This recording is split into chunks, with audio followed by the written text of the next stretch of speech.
For our United Way Spotlight of the Week, I have Carol Ravnus, Director of Client Services for Addictions and Mental Health. So you have an ongoing relationship with the United Way. Can you tell me about that? Well, we're very happy to be here. I'm very happy to be here. And we do apply regularly to the United Way for help with various needs. Sometimes it's a new program that we would like to try that we're not currently funded for, and the United Way provides that support. Sometimes it's supplies or things that our clients need. And we seek our partner help in the United Way, and they come through and give us what we need to help clients with their addictions and mental health. I noticed they put mental health and addictions together. Do you feel that they should go together, or should they be under two different umbrellas? A few years ago, actually, under the Local Health Integration Network and a large community consultation in the Southeast area, they brought together a number of people with lived experience, family members with lived experience, and providers. And that was the outcome of that consultation process, was really there is an interplay between the two. Not that they always go together, but there's complementary services, and sometimes people need both. And so I do believe that that's the right thing to be doing, and that's worked well for our communities. All right. Now, addictions, we used to always think, well, alcohol, drugs, full stop. But it goes beyond that. What are some of the addictions that you now deal with that before we never would have realized you would apply the word addiction to? Yeah. Problem gambling. We have, and then just the addictions in terms of all of our electronic devices. As much as we need them, you can become very addicted to them.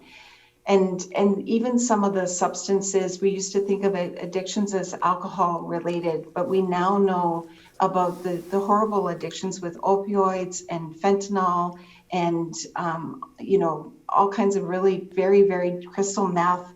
And it feels like in the pandemic, there's been a special spotlight on some of those for individuals we serve. And so addictions is much more prevalent, and it has wider reaching impacts than it ever did. And I think is it that it's controlling your life.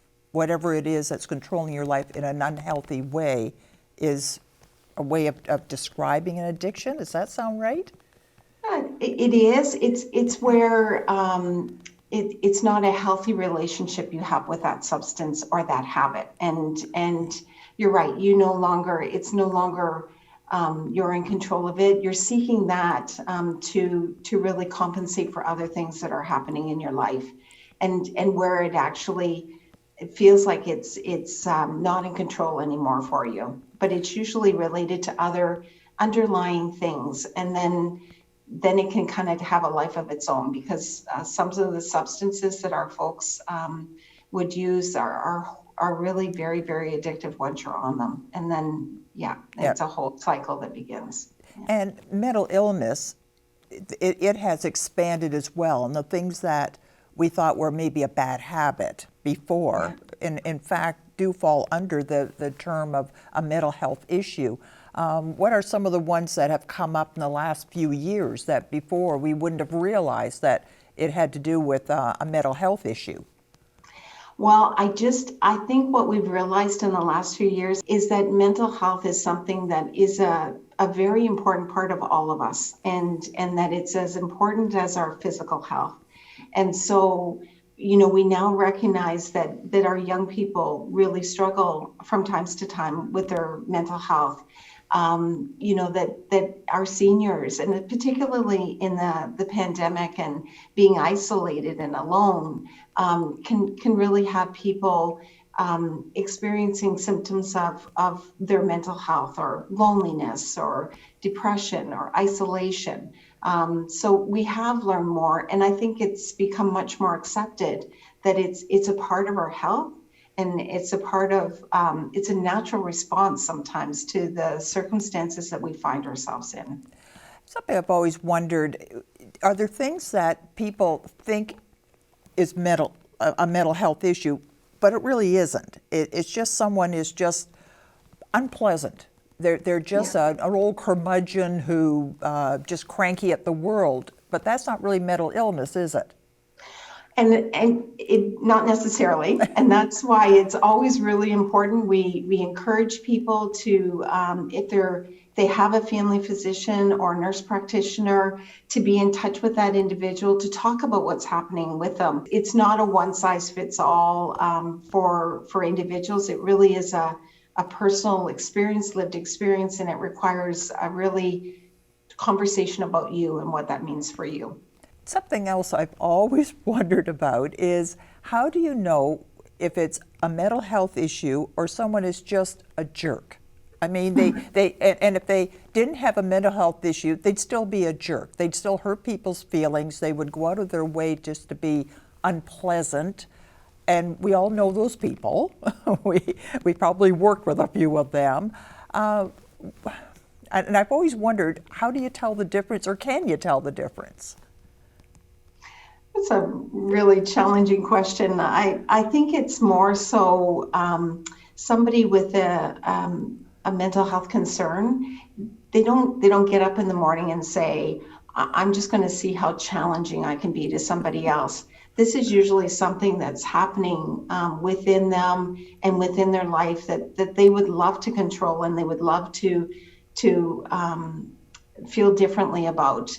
It's as much something that sometimes surprises them as surprises others. So I think behavior that's just not appropriate for the situation, that person can probably stop it or receive feedback on that. I think for a lot of our individuals, they don't want to feel the way they're feeling, and they would like to understand it as much as we would. And those are some of the things that we employ: counseling and sometimes medications, sometimes group therapy, to help people really understand what it is that's happening to them, and really ways and means to live with that.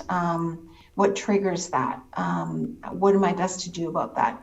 Which I think is very different than the individuals who's just had a bad day and I'm grumpy and I'm taking my grumpiness out on you. Yeah. So what can the rest of us, who we feel that we're humming along just very well, but we're under really challenging times right now. There's more stress, there is isolation, there's all of those things. What are some of the things that we can do to avoid landing on your doorstep?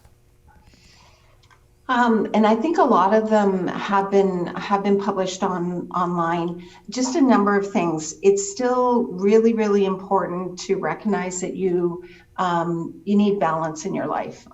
We need to work, and a lot of us are working from home, but you need a break from that. So it's that good mixture of having proper work-life balance, even though you're at home. It's recognizing that you're under a very stressful time. We're all under a stressful time with the pandemic, and giving yourself a break once in a while. If you're not just feeling on top of your A game all the time, it would be recognizing that we need good sleep, we need good nutrition, we need exercise. And that if for some reason I'm not feeling as well as I was, and none of those things kind of work on that we need to reach out for help, or we need to reach out for somebody to talk to. And some people have Zoom, meetings or virtual meetings where they get together with groups and they talk about, this feels we've never been through this before. And so I think talking about this is really important. And then it's recognizing, if none of those things help, that it's really time to talk to my doctor, or to reach out. We have a crisis line. Anybody can call our crisis line and say, this is what I'm feeling. Is this normal? Is this, I don't know. And having somebody to talk to about that is really, really important. So I don't think it's a bad thing to reach out to us or to any organization seeking help.